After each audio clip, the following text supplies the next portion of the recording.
Scotch.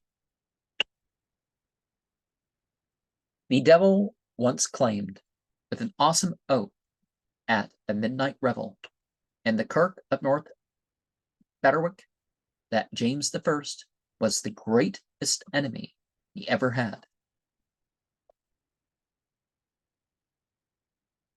This flattering testament was revealed at the trial of the infamous Dr. Fian Angeli or Gillis Duncan by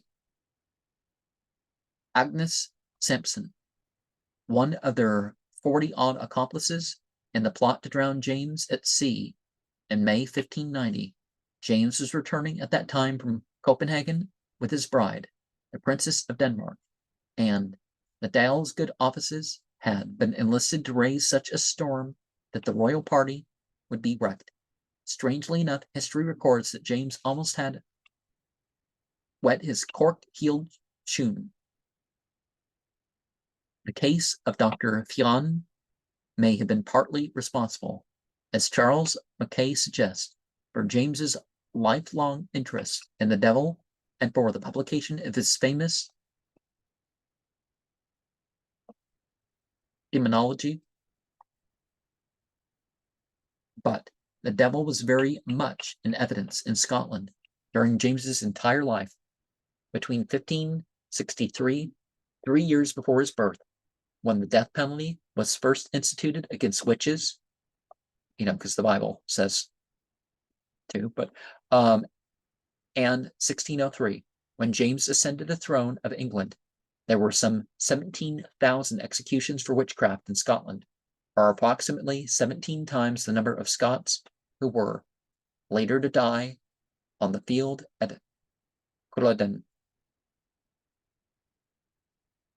There is a documentary literature as profuse as it is bloody, which covers this incredible period.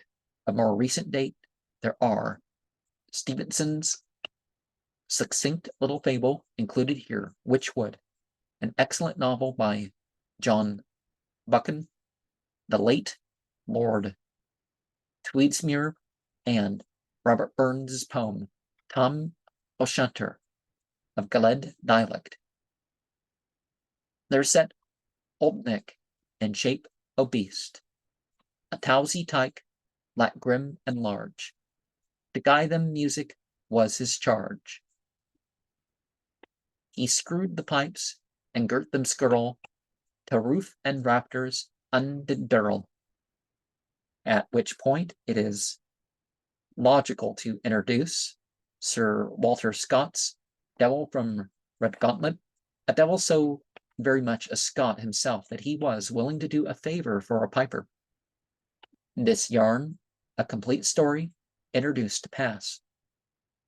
The time, in the course of an otherwise indifferent work, manages to combine several threads common to satanic literature. Note the emphasis put upon the danger of accepting any gift or any food or drink while under the Dal's Agus. Note the white-hot chanter on the pipes offered to Steenie, and the efficacy of the mention of God when going gets tough. Yes, the Dell has worn a tartan with the best of them. And there's reasons to think that the non-direct parts of the King James Version of the Bible was for a reason. And there was over 100 so-called King James versions of the Bible after that. And some of them kicked out some books because they tended to support the Catholic and the Orthodox more than they could support the Protestant movement. But